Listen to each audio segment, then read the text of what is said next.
What is up, fellow nerds, and welcome back to the Dapper Snapper Gaming channel, and welcome back to How Do I Want to Do This? This is our series where we take a look at all playable options available to players in Dungeons & Dragons 5th edition, and then we rank them on a scale of 1 to 10 and either build them or fix them together depending on how they rank.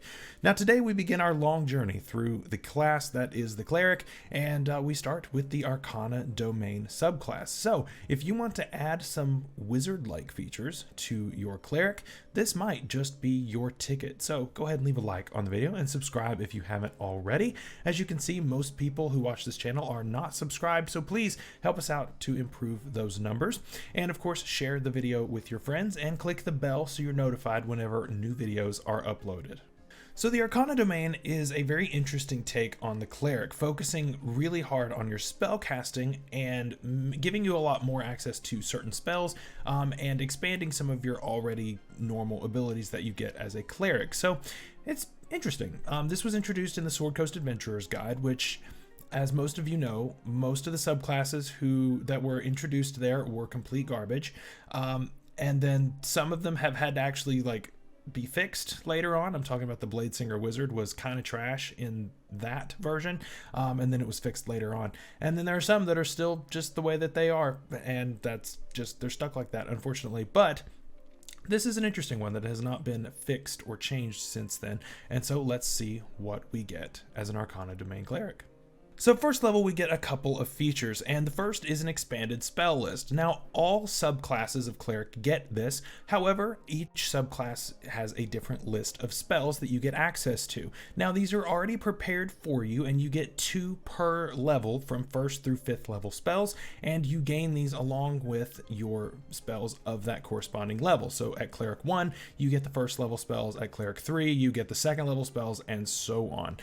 So these already count as prepared for you, so you don't have to waste any slots, and a lot of times these will come from spell lists that are not the Cleric spell list, and so this can give you access to some spells that you wouldn't normally have had access to otherwise, which is pretty neat. So let's take a look at the list that we get here. So we get Detect Magic, Magic Missile, Magic Weapon, Nistul's Magic Aura, Dispel Magic, Magic Circle, Arcane Eye, Liamon's Secret Chest, Planar Binding, and Teleportation Circle. The best word that I can come up with to describe this spell list is situational. Now, while Detect Magic and Magic Missile are going to be pretty applicable, Dispel Magic is also quite good. The rest of them are just situational at best. You know, it's nice to have them for when you need them, but how often are you going to need them? Probably not as often as you would think. So unfortunately, I don't think that this spell list is all that great, and so since there are 10 spells, I'm going to rank this literally based on what spells are useful in most situations and what are situational at best. Those get no. So Detect Magic, good. Magic Missile, good. Dispel Magic, good. And the rest of them are situational. Maybe Magic Weapon, I'll give that one benefit of the doubt. So this spell list gets a 4 out of 10. It's a little rough. Also at first level, we get Arcane Initiate, and this gives us 2 wizard cantrips that we get to add to our spell list, as well as proficiency in the Arcana skill. Now, obviously the wizard spell list is quite expansive, and especially in the cantrip department where clerics are rather limited. So you can pick up quite a few really cool options off of the wizard spell list. You could pick up something like Booming Blade if you wanted to be more of a weapon based type of thing. You could pick up Friends, you could pick up Firebolt for some extra damage, Mage Hand, Prestidigitation, Toll the Dead even for some extra damage. There's a lot of really good options here on the wizard spell list, so this is actually quite nice. However, you don't get anything of 1st level or higher. It is all cantrips, so it is still quite limited. So unfortunately the ranking isn't going to be insane. It's useful, it's nice to get these extra spells. The Arcana proficiency is also nice. I love getting extra proficiencies. I'm going to give this a 7 out of 10. It's nice, but it's definitely, you know, it's only going to get you so far. At 2nd level, all clerics get Channel Divinity, and you already have 2 options, Turn Undead and Harness Divine Power, but all clerics also get another option here as another Channel Divinity option for you to use.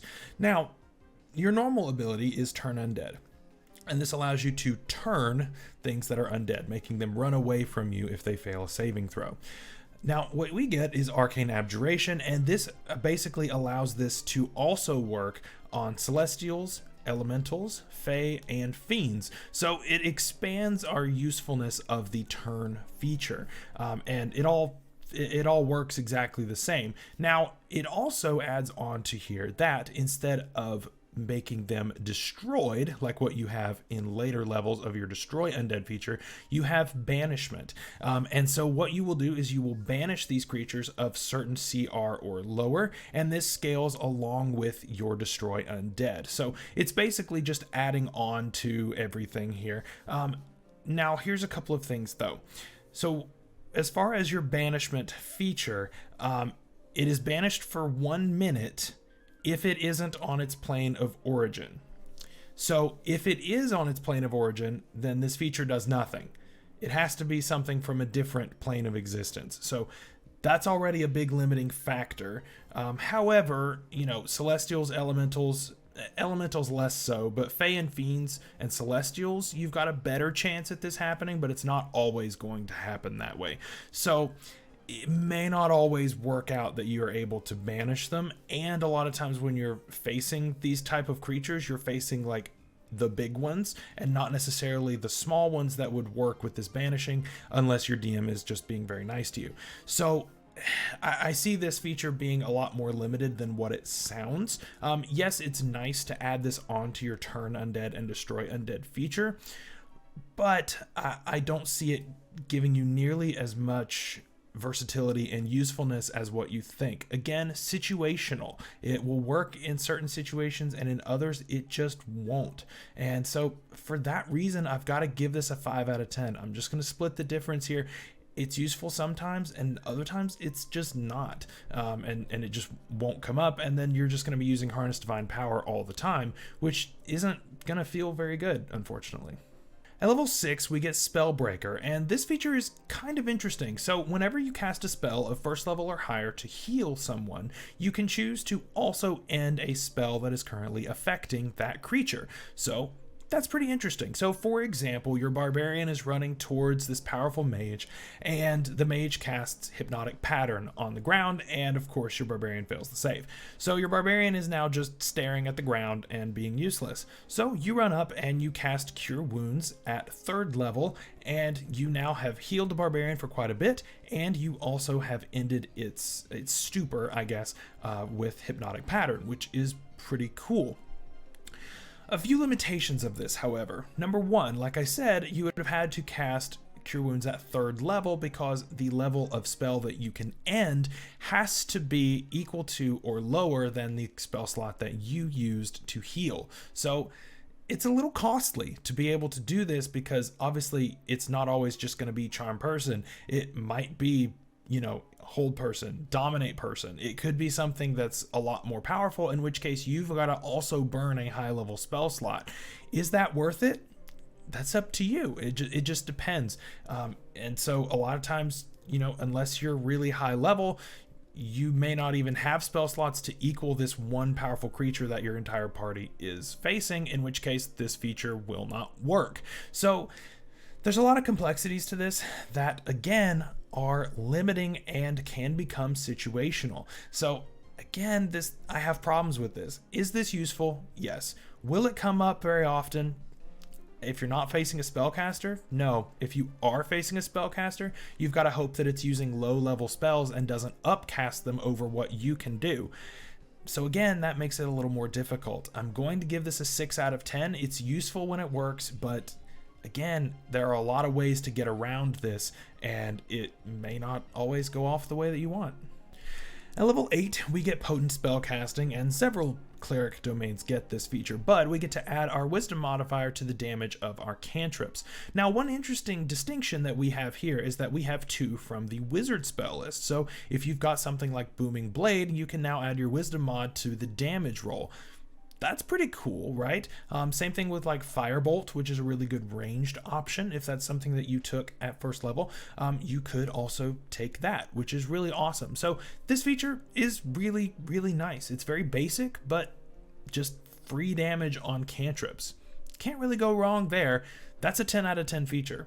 Finally, at level 17, we get Arcane Mastery. And so we can choose 4 wizard spells, one corresponding to each spell level of 6th, 7th, 8th, and 9th level spells. We now add them to our list of domain spells, and they count as cleric spells for us. This is obviously an incredibly overpowered ability. Being able to take things like Wish, Simulacrum, Contingency, and then whatever, and many other amazing, overly crazy, like, amazing spells. Yeah, this is an absolutely busted feature. This is definitely a 10 out of 10. I don't think I really need to explain it all that much, but being able to take any 6th, 7th, 8th, and 9th level spell that you want from the biggest spell list in the game, yeah, that's an absolutely busted OP feature, and it's definitely rewarding you for going 17 levels this deep into Cleric. So where do we stand on the Arcana Domain Cleric? This one's interesting because a lot of your low level features are kind of trash, but then you've got your 17th level feature that is one of the strongest features in the game for any class, honestly.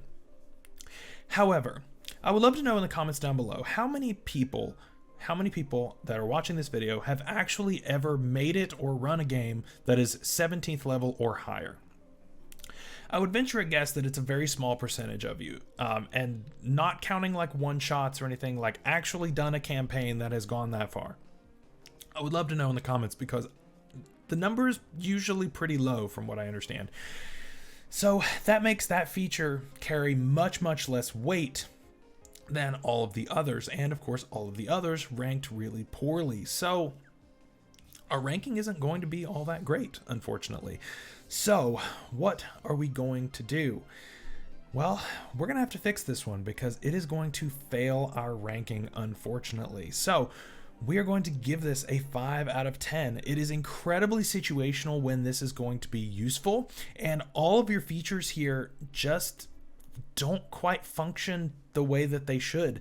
Again, Sword Coast Adventurer's Guide, a lot of the things introduced here are kind of weak, and so that's kind of the trend that is followed here as well. So unfortunately, we're gonna have to fix this one. So make sure that you're subscribed so you don't miss our fixing video coming later this week when we improve this subclass and bring it up to a more respectable number. Our goal is usually in the 8 or 9 range, and so we're going to do the absolute best that we can in order to do that. So we will see you later this week. I hope you stay safe out there, stay healthy, and we'll see you later.